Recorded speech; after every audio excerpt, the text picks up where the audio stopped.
Por La Voz del Derecho estamos transmitiendo desde la facultad. Un espacio hecho por jóvenes para gente joven. Los temas jurídicos desde una perspectiva académica.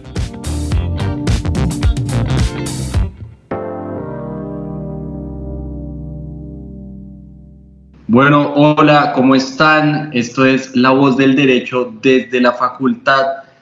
Este episodio va a ser bastante interesante. Vamos a tocar un tema que es bastante novedoso porque es algo que nos interesa sobre todo a los jóvenes. O sea, como sabemos, desde la facultad, este programa de La Voz del Derecho se interesa en temas sobre todo para jóvenes y hechos por jóvenes, pero como sabemos nuestra audiencia es amplia, entonces acá estaremos compartiéndolo con ustedes. Hoy estamos acá, quien les habla, Emilio Archila, estudiante de Derecho de 10º semestre, ya en proceso de grado de la Universidad Javeriana, Juliana Ríos y Marcos Fernández, ambos estudiantes de 6º semestre de la Universidad Javeriana de la Facultad de Ciencias Jurídicas de Derecho, y Juan Manuel Pacheco, estudiante de Ciencias Jurídicas de Derecho, también de la Universidad Javeriana, pero él también, al igual que yo, está en proceso de grado ya haciendo sus preparatorios. Entonces vamos a compartir nuestras opiniones acerca de este tema central que veníamos hablando aquí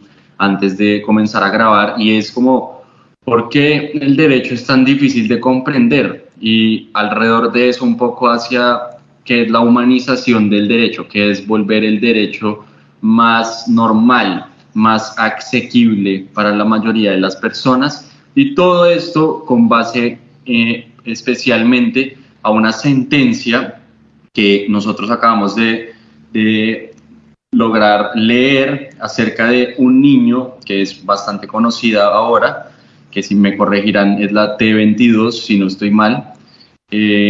Marcos tiene ahí el número, me corregirá porque creo que ese no es, pero es acerca de un niño y cómo la Corte Constitucional, la Sala Segunda del Tribunal de Familia, perdón, la Sala Octava de Revisión de Tutelas de la Corte Constitucional, integrada por las magistradas Natalia Ángel Cabo y Diana Fajardo Rivera y el magistrado José Fernando Reyes, quien la preside, decidió o profirió esa sentencia, y con la sentencia, pues lo que hicieron fue explicarle al niño la decisión que se profirió en un lenguaje de fácil comprensión. Y esto porque es importante, porque nosotros empezamos a hablar acerca de este tema, de por qué normalmente no se hará más esto, por qué no se hará más asequible el derecho a las personas. Y entonces, pues primero vamos a analizar un poco la sentencia. Antes de eso, quisiera preguntarle a Marcos, sobre todo a Marcos, ¿qué fue lo que opinó de esta sentencia? O sea, ¿qué fue lo que vio o qué le pareció interesante? Porque él estaba proponiéndonos el tema bastante en nuestro grupo en el que hablamos nosotros. Sí, Emi, muy buenas tardes. Por cierto, es la sentencia T262 del 2022. Eso, 262. Sí, me pareció bastante interesante ver este tipo de sentencias bastante atípicas, por lo menos de lo que yo he leído hasta ahora de lo que llevo de carrera, y es el hecho de que, precisamente como tú lo venías mencionando en esta introducción, la forma como se humaniza o se interpreta, el público es el que va dirigido los efectos que tendrá esta sentencia, y en ese sentido la necesidad de explicarlo de pronto de una manera más concreta, se podría decir en una primera instancia, y adicionarle a eso el hecho de entender por lo que estaba pasando este niño, bueno, ya lo vamos a discutir un poco más, que lleva a la Corte a pensar que más allá del concepto jurídico también hay que adicionarle una carta dedicada a él en el que se vea como el apoyo precisamente de la Corte hacia este menor. Me pareció bastante interesante. Bueno, entonces ya, como no lo mencionaban, un poco para entrar en los hechos, a través de agencia oficiosa, el niño interpuso una acción de tutela contra Seguros Alfa S.A., que era la accionada, por considerar vulnerados sus derechos fundamentales de petición a la seguridad social y a la vida digna. Lo anterior con ocasión de la negativa por parte de la accionada, o sea, de Seguros Alfa, a cambiar la cuenta bancaria en la cual se consignaba el pago de la mesada pensional de sobrevivientes a la que tenía derecho él. Ese dinero se consignaba a la cuenta bancaria del padre, que como los que se leyeron la sentencia saben, es un tema es muy fuerte porque a este niño resulta que el padre lo abusaba. Entonces, al el padre abusándolo, lo que ellos necesitaban o lo que el niño necesitaba es que se pasara ese dinero, o sea, esa cuenta bancaria donde se recibía el dinero, a otra cuenta bancaria, que es a la de sus abuelos, a donde pues él estaba residiendo ahora. En vez de estar residiendo con su padre, pues por razones obvias pasó a residir con su abuela. Y lo más importante es que todo el contexto de la sentencia es bastante pues fuerte, porque además la abuela era de muy escasos recursos o de escasos recursos. Entonces lo que ocurre es que realmente ella no puede suplir las necesidades del niño sin este acceso a esta pensión. Entonces esta pensión se empieza a convertir en algo muy esencial para este niño, y todo este contexto da para lo que es el futuro de lo que se profiere dentro de la sentencia.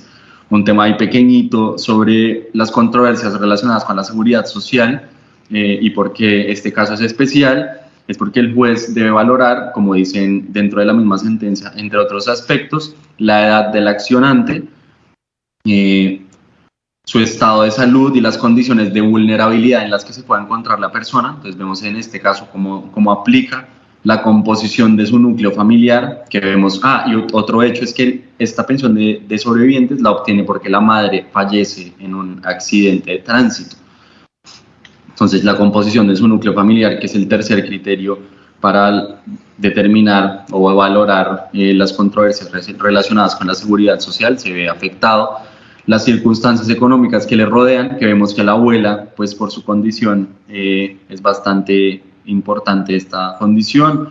El hecho de haber agotado cierta actividad administrativa y judicial, como lo hizo, el tiempo transcurrido entre la primera solicitud y el momento de erradicación también, y el grado de formación escolar del accionante, que también es muy relevante porque pues podemos ver que este es un niño, entonces evidentemente su formación todavía es escolar, o sea, primaria o inclusive de preescolar, y la posibilidad de que se advierta que cumple con los requisitos para el reconocimiento de las prestaciones. Esto sí se resuelve de manera pues muy concisa, en cuanto a que no cabe duda, dice la Corte, de que el niño reúne los requisitos legales exigidos para el reconocimiento, y ahí es donde comenzamos a ver ya dentro de la resolución de la sentencia un poco más qué es lo relevante que nosotros vemos de esta sentencia, y es la manera en la que resuelven la sentencia. Yo traje solo 2 parrafitos. Primero quiero saber si Juan Manuel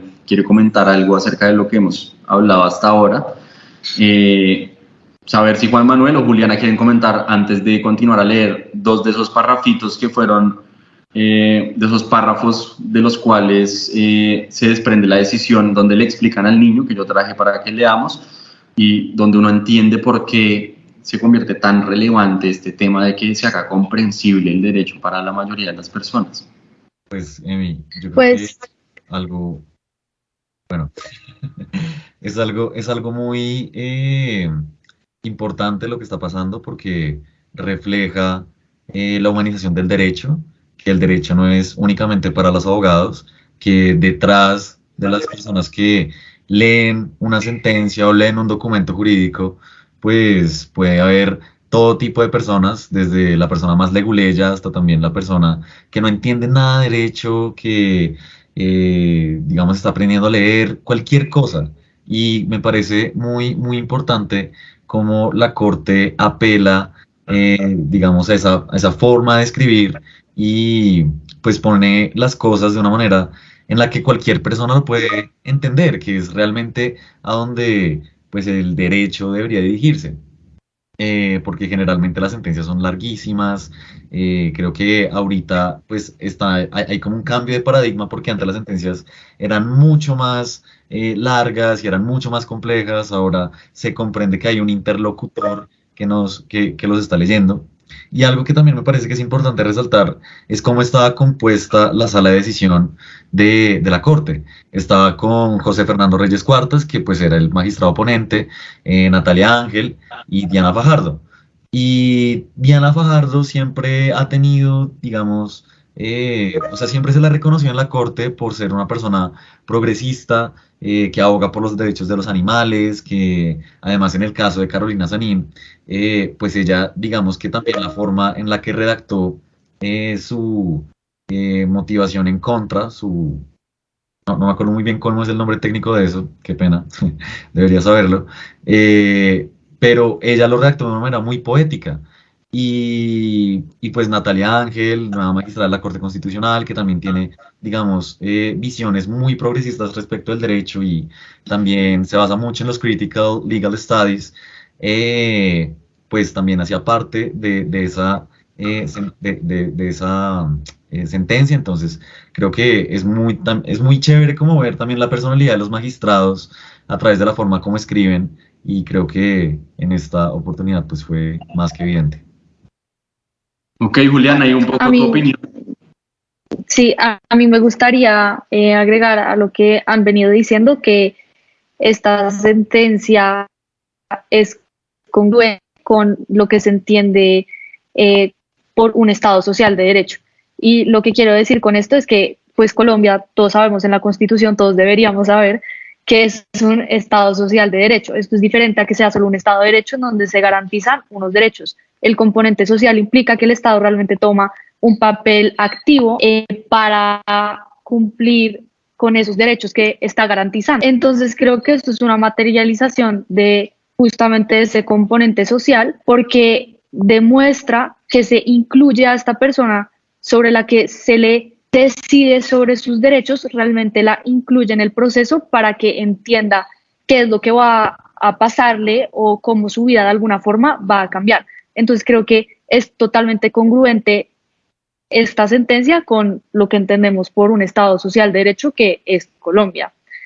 Eso por un lado. Y por el otro lado, me pareció interesante buscar de pronto si esto ya se había visto antes en alguna parte del mundo, y pude encontrar que en Argentina ya hay una situación similar en donde también se trata en una sentencia un caso de familia, en donde la jueza también le hace pues como una carta a los niños sobre los que se habla en la sentencia, explicándoles qué se debatió, a qué se llegó y qué efectos va a tener sobre ellos la sentencia, con un lenguaje muy amigable, por decirlo así, claro, de pronto, más que claro, además es asertivo, porque es la forma perfecta para llegarle a un niño.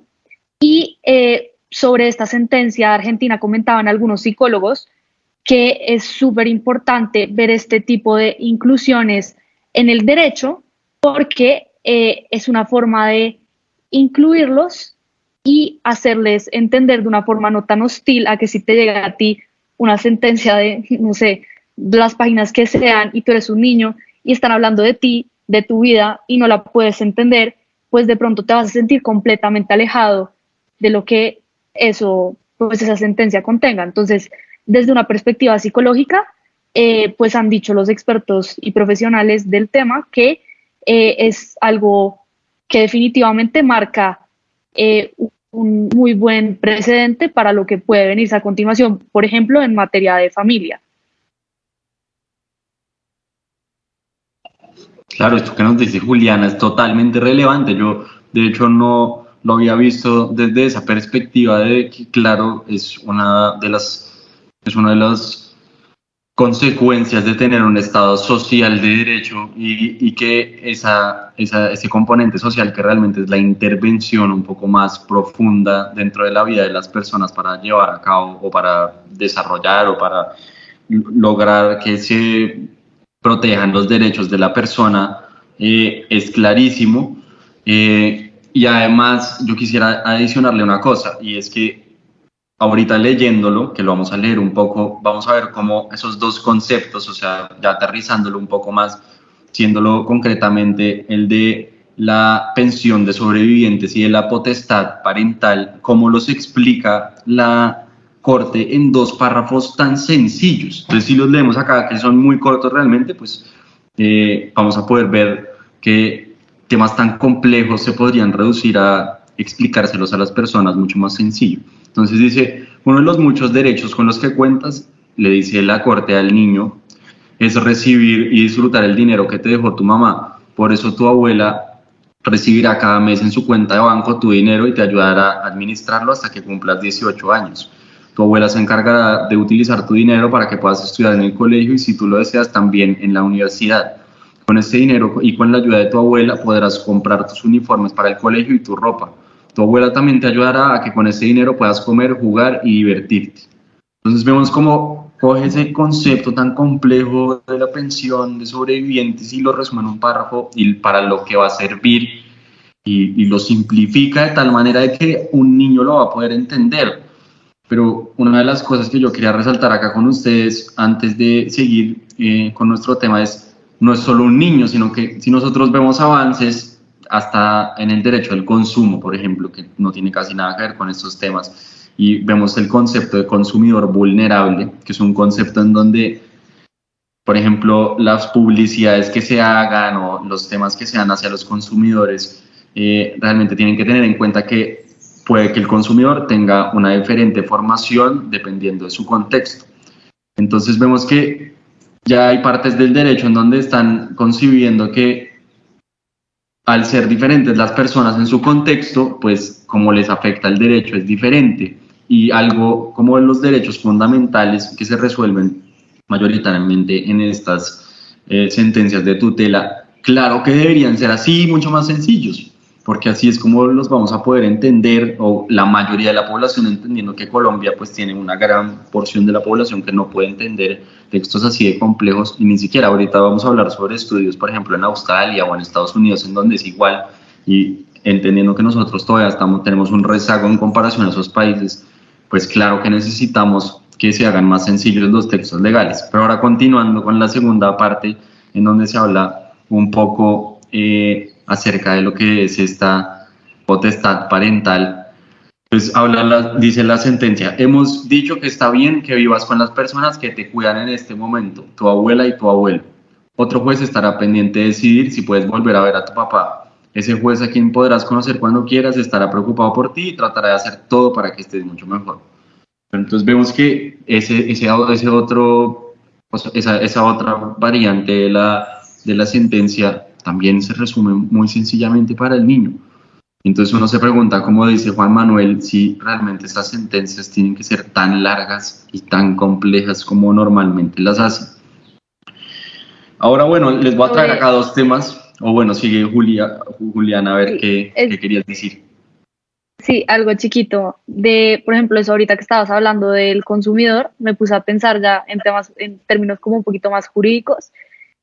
Hablamos de esa posición como dominante, digamos que en cualquier aspecto, en donde esa posición tiene un deber de información. Y si bien pues tiene que estar cumplido ese deber de información, la parte tiene que informarle a la otra sobre lo que no pueda llegar a tener conocimiento por la formación, el contexto y demás que tú mencionabas, Emi. Creo que ese deber de información con esta sentencia termina de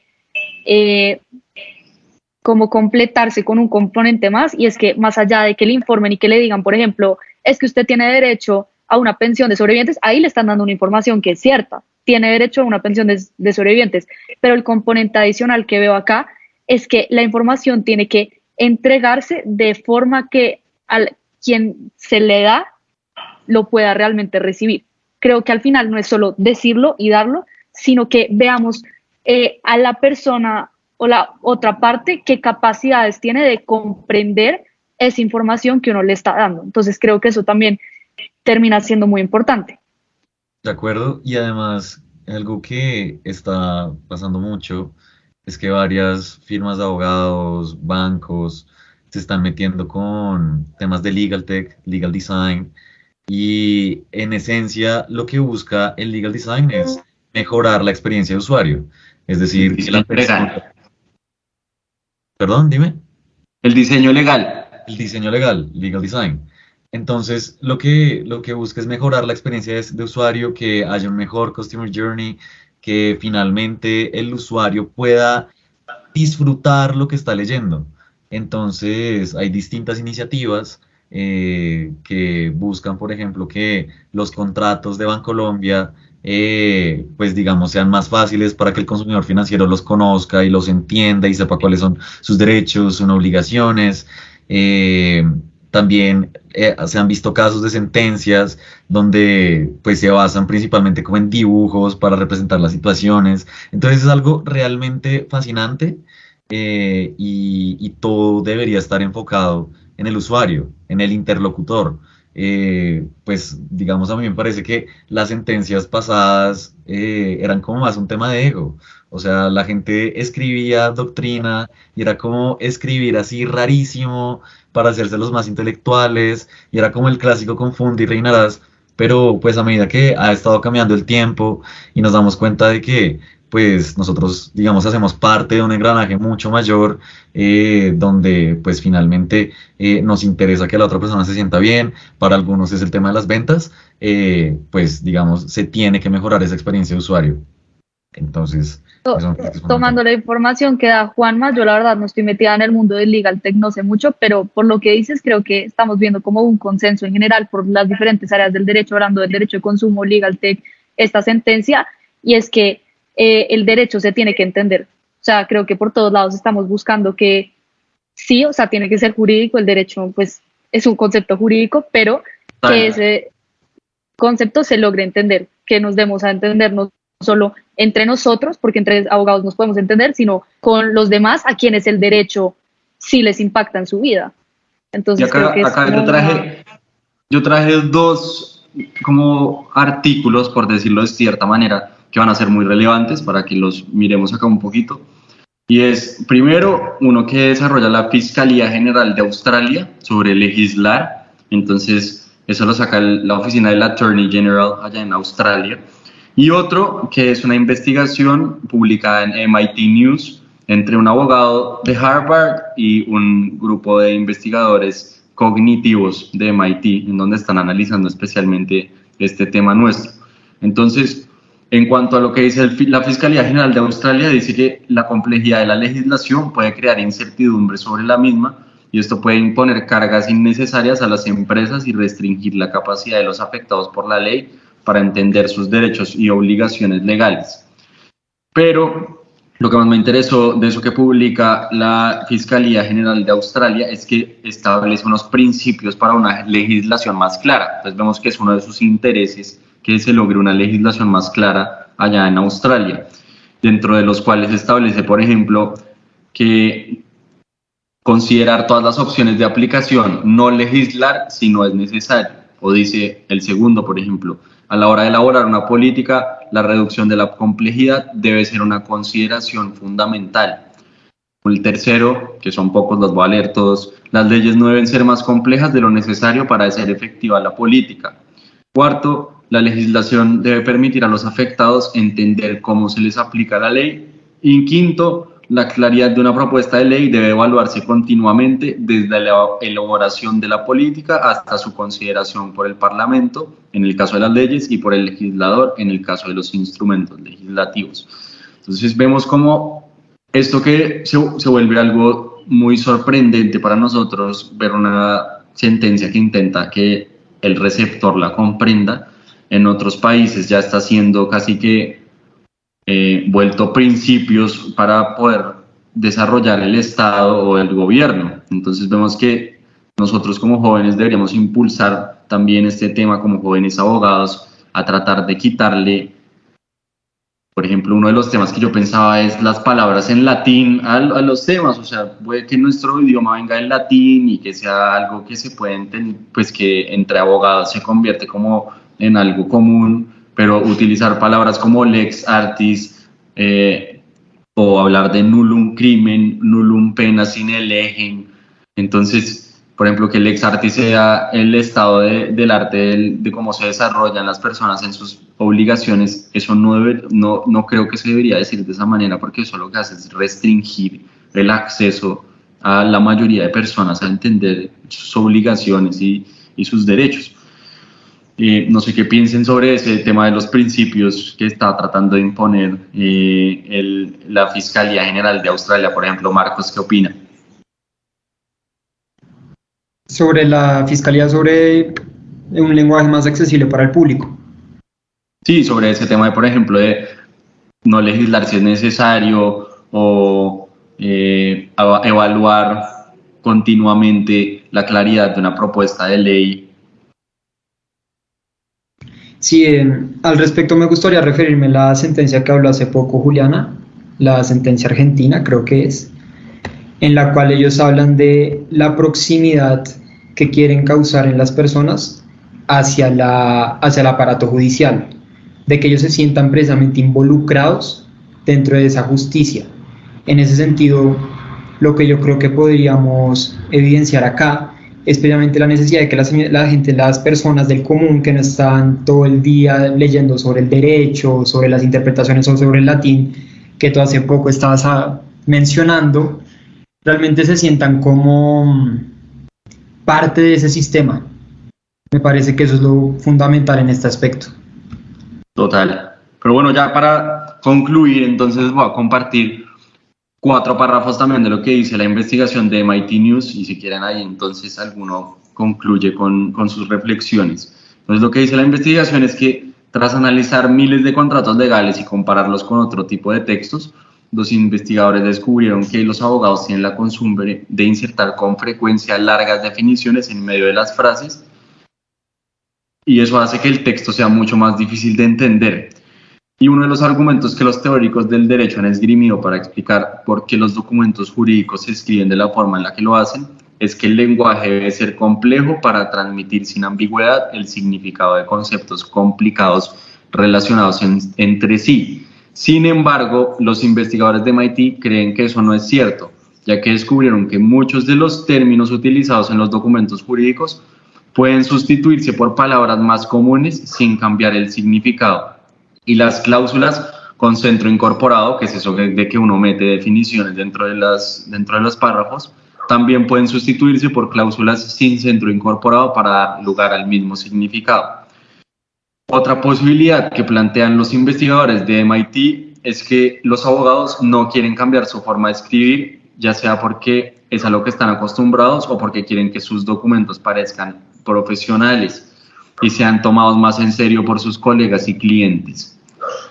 Y concluye diciendo que hacer que los documentos legales sean más fáciles de entender podría ayudar a cualquiera que necesite leer dichos documentos, pero tendría el mayor beneficio para las personas que no pueden contratar abogados para que les ayuden, dicen los investigadores. Y yo creo que este párrafo, el último, es el más contundente. El tema de que hacer que los documentos sean más fáciles de entender podría ayudar a cualquiera que necesite leer dichos documentos. Ese es el centro de todo lo que estamos hablando. Yo creo que es un tema también de acceso en general, de un tema de cierta manera, de una discriminación con base a la universidad, al conocimiento. No sé ustedes qué opinan. Sí, yo creo que pues eso que dice Semi de el acceso se conecta directamente con el vehículo para el acceso, que es el lenguaje, y creo que el lenguaje se puede usar para distintos fines, y la verdad es que los abogados son muy hábiles para usarlo de acuerdo a lo que quieren conseguir. No solo abogados, por ejemplo, me hiciste acordar, alguna vez leí una sentencia en donde hablan de los micos legislativos, no sé si han oído hablar alguna vez de eso. Es como, por ejemplo, en un proyecto de ley en donde meten en la mitad del proyecto de ley algo que no tiene nada que ver, y justamente por eso pues existe el principio de unidad de materia, que consiste en que todo tiene que ir armónicamente, ¿cierto?, de una cosa. O sea, en un proyecto de ley de propiedad horizontal, porque vamos a hablar de los animales, por ejemplo. Entonces, pero lo hacen a través del lenguaje, porque entonces es tan complejo que quizá alguien que no entienda lo puede pasar por desapercibido y ni siquiera se daría cuenta.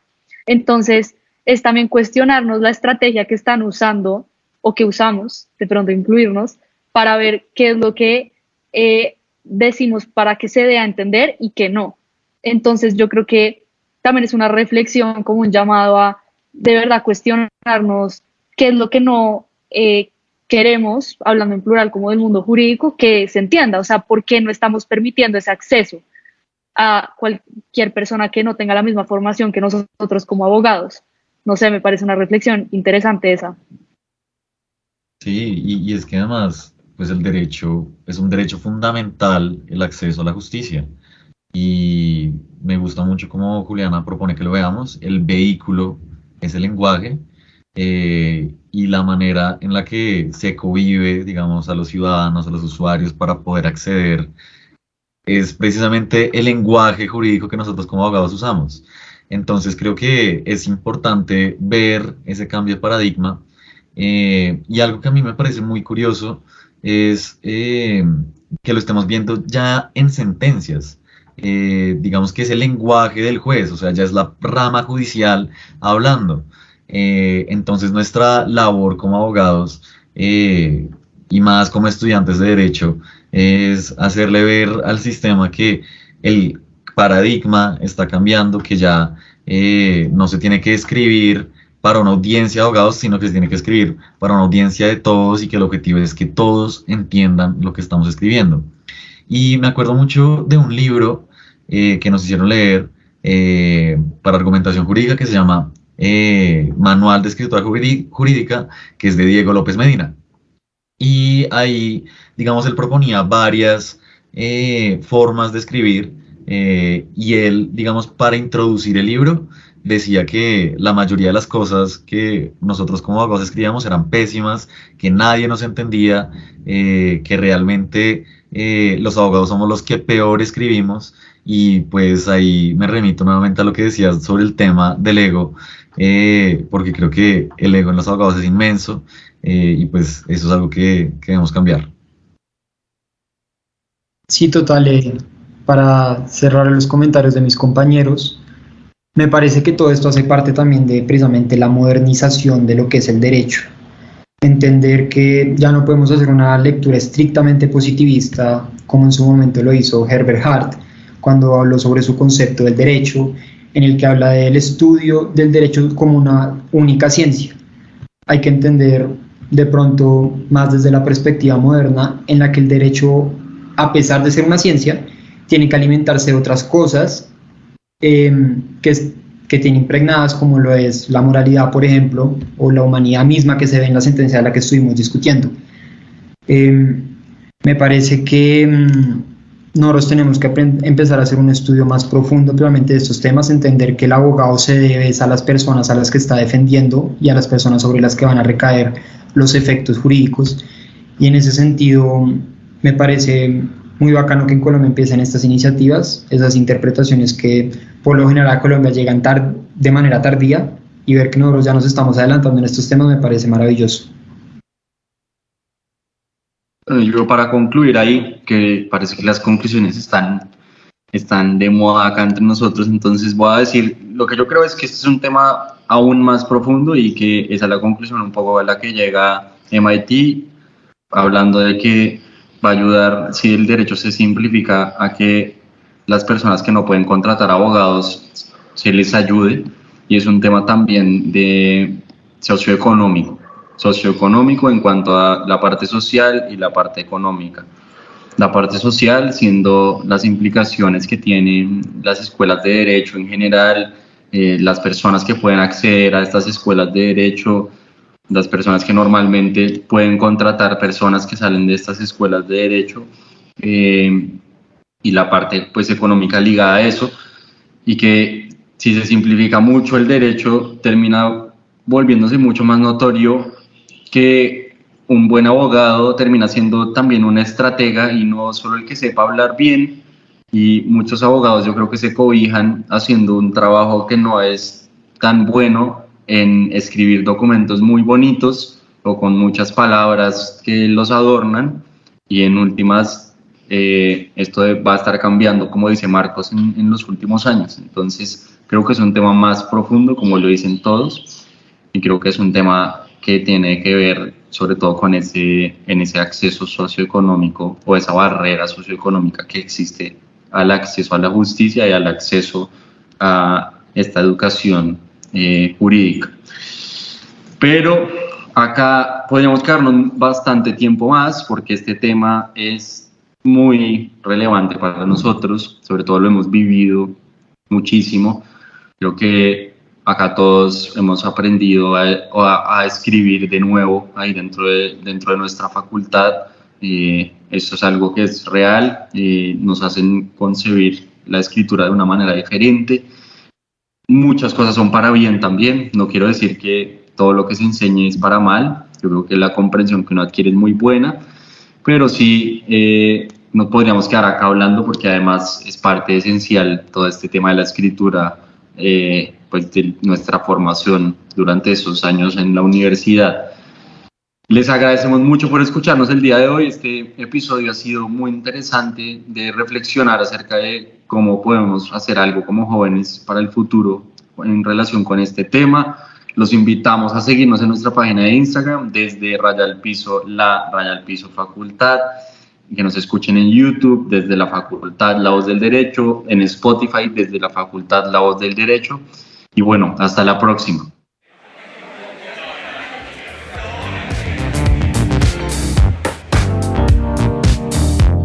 En La Voz del Derecho hemos transmitido Desde la Facultad. Un espacio hecho por jóvenes para gente joven. Los temas jurídicos desde una perspectiva académica. Desde la Facultad.